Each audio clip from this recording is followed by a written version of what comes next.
We are up here at a new project that we just closed on last week in Crystal River, Florida. This is a 9-unit manufactured home neighborhood is what we like to call it, because it is not a mobile home park. They are individual parcels of land, and this was a doozy of a deal. We are excited for this project, so we will be updating throughout the project as we go. We closed on it on Friday. We got our contractors all the way down at the last two. Those are the first ones that we're gonna do, and we'll be working our way back up here. So we are excited. It doesn't look great right now, John, does it? No, it doesn't. No, not yet, not yet. But some of the best deals, they take a little time to develop. Exactly, and that's what we're gonna be doing to them. We're gonna make them look pretty. We're gonna get them back on the market. We are rehabbing these in order to sell them. The previous owner of them owned them for over 10 years as investment properties, long-term rentals, but we decided on a different strategy. So we're gonna talk you through how we found the deal, how we put the deal together, how we funded it, how we partnered with folks, coming up with our construction plan. We have a lot to go over, so please pay. So the home has an easement that runs through the center of all 9 lots. There's 9 mobile homes on this property. It's just under 5 acres. Each one of the lots that the mobile homes sit on are between a ½ acre and 3/4 of an acre. And so we are excited for that, aspect about it, because, some folks, want the land, and that's what's gonna make this a more valuable project. But let's talk about how we found the deal. How did you find this one? This was really interesting. This was another relationship deal and kind of just chance, right? Yeah, this one was pretty lucky. We got extremely lucky because the owner of this just happened to be the neighbor of my cousin who lives in Cedar Key, which is a town north of here. And so he had just been talking about needing to offload these as he's in his 70s and looking to retire and, offload some assets. And this was one that he really, just wanted to get out from underneath. And so my cousin introduced me to him. So that's just luck right there. And an interesting guy too, because just as, it's a small world.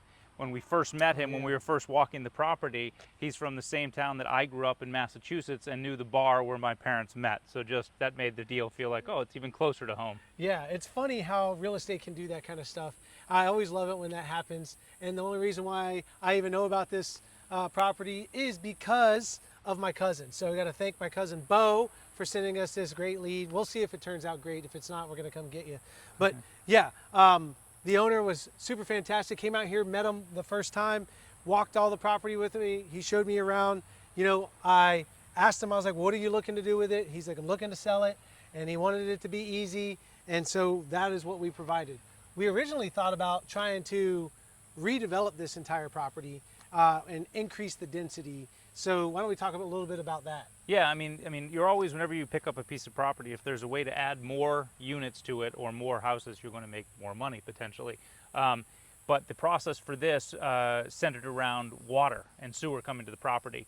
And if the water and sewer was already here, we could have done that with the size that we had. But in this case, we needed to bring water and sewer 1,800 feet, which was just over $300,000 when we priced it out. So that was kind of a non-starter for us. Yeah, specifically the sewer. They had water lines, so they thought we knew about those. But as we dug into it, it was a sewer line, and the closest one 1,700 feet away, and it was going to cost us $300K. And that just, we could have went through that. We could have probably raised and made that project happen, but it would have been years to execute on, and we're not at that level, at that experience level, to do that yet. Correct. So we decided it would be a lot easier and more realistic for our experience level to come in here and rehab the homes and sell them individually.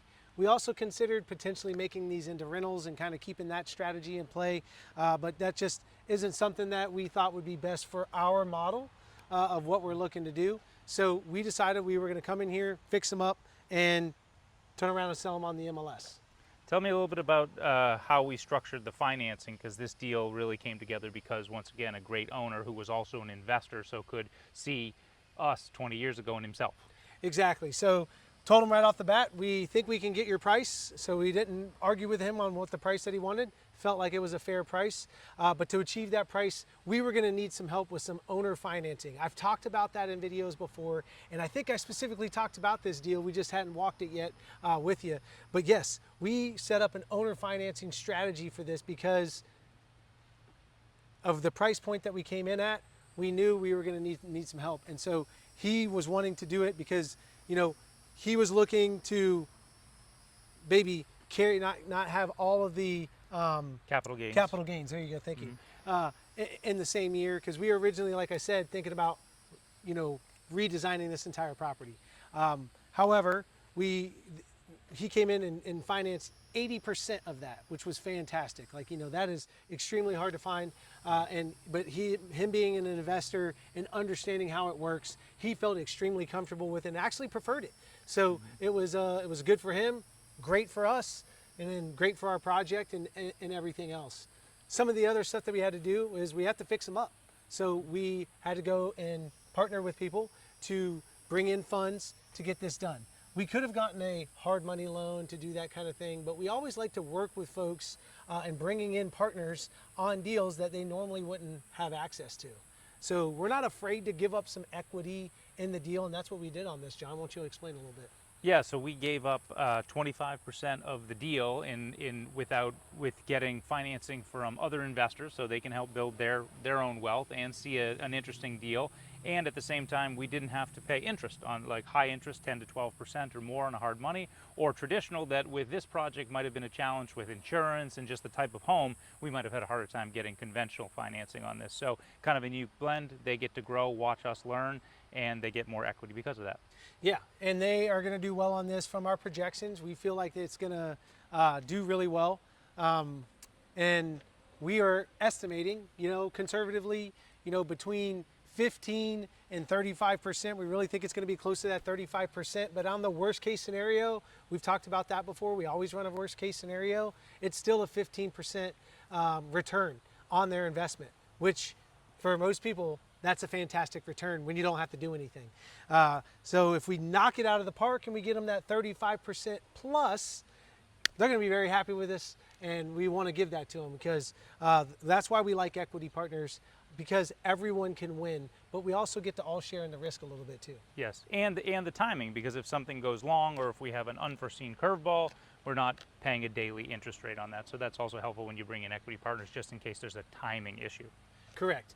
And so now we talked about how we put the deal together, which was cool all around. I do want to talk about some of the getting the money at first. How many times we had to kind of redesign the offer. Right? Yes. Yeah, at first, when we first came up thinking about a bigger project, we had obviously bigger investors that had potential access to more capital. And so we walked this, I think, 3 times with different groups of people. At one time, I think there were like 15 people out here looking at this deal to see if it, one, met their buy box, their investing box, and also to see, you know, as we learn as well, of how to pitch a bigger deal, because this is the biggest one we've done so far at 9 units. Yeah, and one of the highlights I like to do is when it wasn't working in the beginning, we weren't getting the investor, the investors interested. We had to kind of rethink how we were going to make the offering. And so I put in some work. It took me about a week or 2 to really kind of come up with a new idea that we felt was going to be better. So it actually allowed us to raise less money to execute the same plan. The only difference was to do that, it still needed the same amount of money to purchase the property, it still needed the same amount of money to rehab the property, but we just did the work in phases. We talked with the seller and we worked with him about paying him off on every single one that we sold, and whatever we rehabbed, we put into the rehab on the property and all the expenses, we were able to get that money back in order to do the future projects. So by doing it that way, we didn't have to raise the entire amount needed to rehab all 9 units at once. We're able to do it in phases. And so it allowed us to give up less equity in the deal, but also more equity to the actual partners in the deal, which was a win for everybody when you think about it. And we brought in, we had to bring in less money. So less risk on the money side of it. Right, basically recycling the capital. Yep. And then we had to come up with a plan to rehab the property. So that was like the next steps that we worked on. And that is where we came back down here. We brought our contractor in, our team came back in here, went through the entire property again to see what it was going to cost to get it fixed up. And then we sat down at lunch one day and we talked about it. Yep. And so, John, how did we come up with that scope of work? Well, this was a little bit of a challenge because unlike a traditional flip where you can actually look at it and really paper it out exactly, some of these units were occupied. And we also don't know exactly what is under the hood of each one. So we had to estimate with our contractor's help, because he's the expert, what he thought the range would be for each flip, because each of these interviews is in varying degrees of condition. Some are kind of a light cosmetic, some are a little bit deeper, are going to need more. And then we basically put that together, rounded up an average of those, and then of course added a really healthy contingency to each one that we thought could get the job done. Yeah, exactly. The biggest thing on the end there was the contingency planning. So that is something that we always add into our flips, and almost every time we're tapping into that contingency, money one way or the other. And so we structured the deal that way, and then we partnered with our contractor on this, right, to say at a certain price point, like that is the cap, and then that he's assuming some of that risk, but he's also has the opportunity to potentially make more profit on the deal for him if he's able to come under budget on each one of the flips. So we did it per lot, per unit, if you will, and that is kind of how we structured it, but it came out to a total rehab cost of just north of $200,000. 207,000. 207. There you go. That's my numbers guy. He's always going to have the exact stuff. That talked about the planning phase of getting this rehab put together, and now we had to get into the closing phase. And so now that we had the plan together, we knew what we were going to do. One of the cool things about this project was, or not project, but putting the deal together, is we did put in a healthy inspection period. There's lots of units, lots of unknowns, lots of risk. So we put in a healthy inspection period of 60 days and then closed 30 days after that. So it was about a 90-day contract period. We ended up having to extend a little bit longer because of that survey. While the old seller had a survey, it was done back in 2008.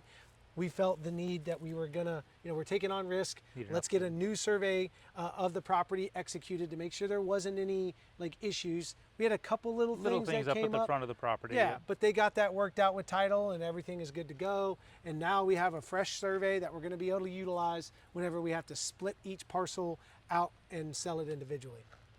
So that was one thing, that kind of came up through the deal, and was a challenge because our team jacked that up. We forgot to order that survey. Normally the title companies do that. We had a specific surveyor we were going to use, and we were supposed to call out. Somehow that slipped through the cracks. We've now figured out hey, we will prevent that from happening in the future. But luckily the seller was super gracious, allowed us, very gentlemanly, and allowed us an extension to get the survey in place and everything else to ensure that we had the correct legal descriptions and all the other good stuff that the surveyor can do. So with that, we are now got to the closing. We we're trying to close a little bit sooner. As soon as we got the survey, we were like boom, boom, boom. Let's try to close. We ended up closing, per the extension timeline of last Friday. It took us. We just had some back and forth with the surveyor and the title company, answering stuff back and forth. It was technically a lawyer, so not a full-time title company. And anyone that ever works with lawyers know that they sometimes operate at their own pace. So title companies usually are a little bit faster turnaround. So that's what we're used to. But not a big deal. We closed on it and we got her done. Now we are in the execution phase, and the seller was actually cool enough to let us get up here and do some of the work to the outside of the property beforehand. So one of our partners, Seth, got up here with some machinery, took out some root balls, getting rid of certain things, cleaning up some of the outside areas. So that way, we kind of hit the ground running and moving forward on that. Now our contractors are here and they've started on the first two. We decided we were gonna move on the first at the end and work our way back up towards the main road. Multiple reasons for that, but the largest reason is a risk factor. So the ones further down in the development are in a flood zone. While they are all higher than the flood elevation, and there's not been a significant flood here in a long time, I guess, we're not worried about them flooding.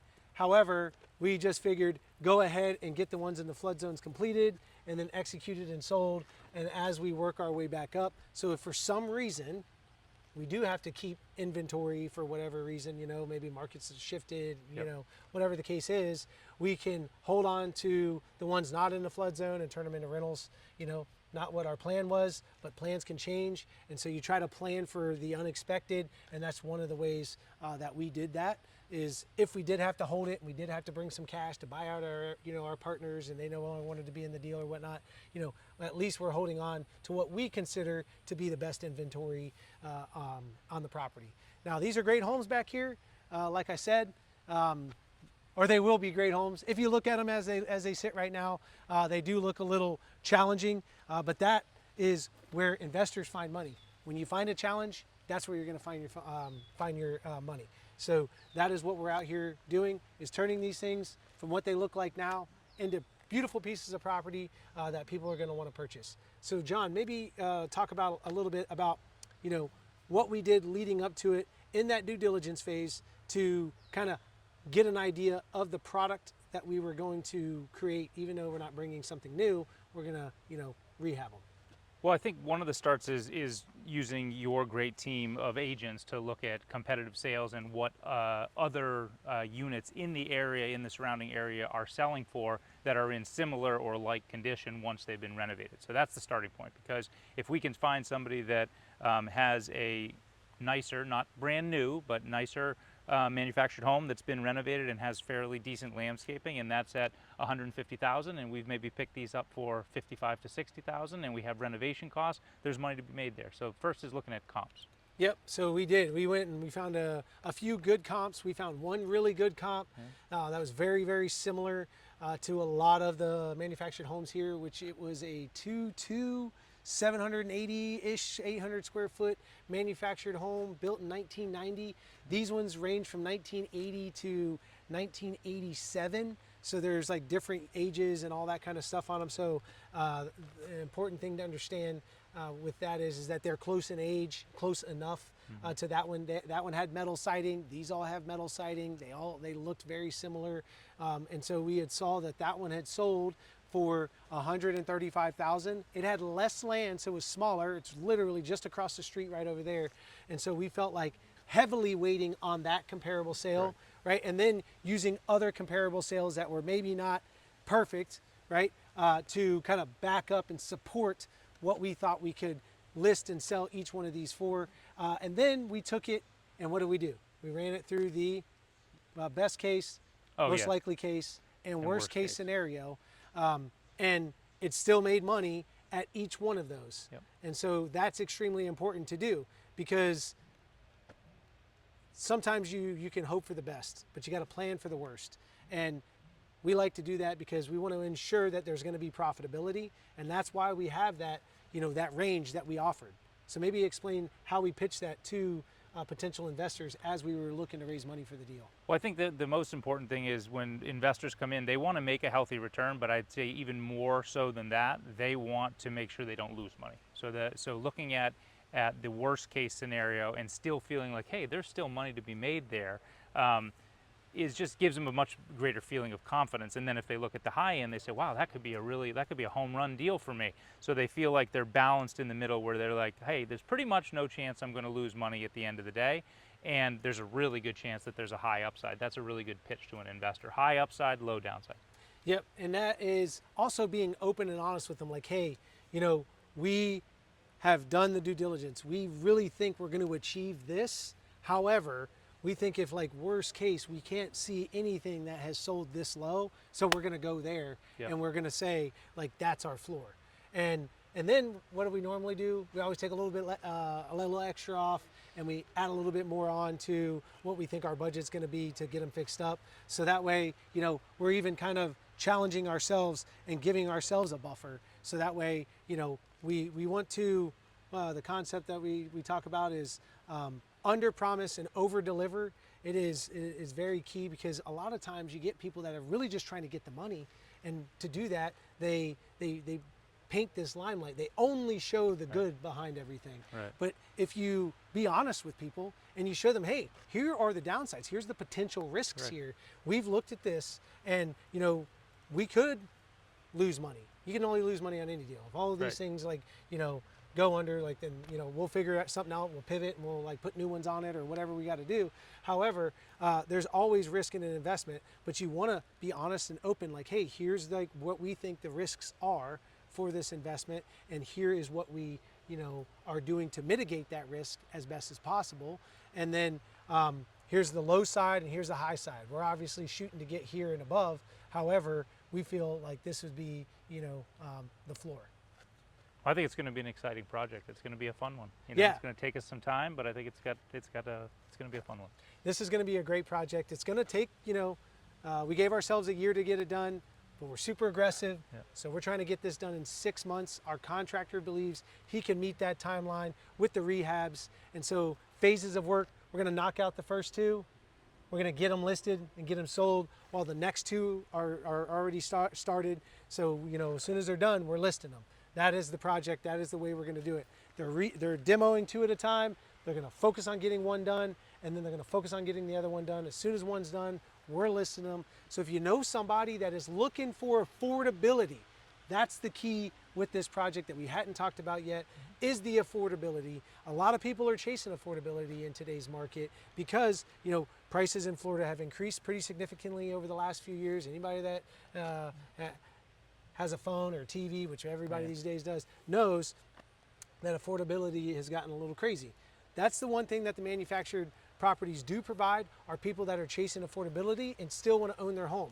We talked about this recently with our team, that this doesn't have to be your ending point to build generational wealth, right, for your family. Right? This is a starting point. And if it is a finishing point, that's fine too. If you just want to live easily and you own your home and you got, like, you know, you live in a great area, then that's key. And the last thing I do want to talk about, because I just mentioned it, is the area. We are just outside of the city limits of Crystal River, Florida. There are lots of people who have second homes down this way. There's lots of people that come here to visit because there is tons of manatees just over there in the river area. Manatees come here to spend the winters, and, you know, they get in the warm waters and do all that kind of thing. And it is a place where tourist destinations come. There's clamming, there's all kinds of stuff that happen. So we know that somebody's going to want these things. Oh, yeah. And it could be people that are looking for a second home option. It could be somebody that's looking for a rental option. It could be utilized for Airbnb. It could also be utilized the power plant, and there's also a hospital not far away. So we feel like they're in a great location as well, which is another key piece to real estate. Absolutely. Just outside of the city limits. So you're not paying city taxes, Yep. but you have all the access to what the city has. The high school's not far away, the middle school's not far away, Tampa General's not far away, Duke Energy, isn't far away, and then the downtown is literally 4 minutes. So if you want to go shopping or to restaurants, the people that are going to live here are going to have access to that. So if you are interested in purchasing one of these homes, then, you know, you can reach out to us. If you are looking to invest in our next project, then you can reach out to us as well. You can get all of our contact information at our website, justinnoerealestate.com. You can hit us up on Instagram, Justin Noe Real Estate. That's like that on Facebook, and our YouTube channel that you should be watching right now. And also, if you have any of our personal contact information, you can just reach out, schedule a consultation, and then we can, you know, talk to you about what we got going on in the pipeline.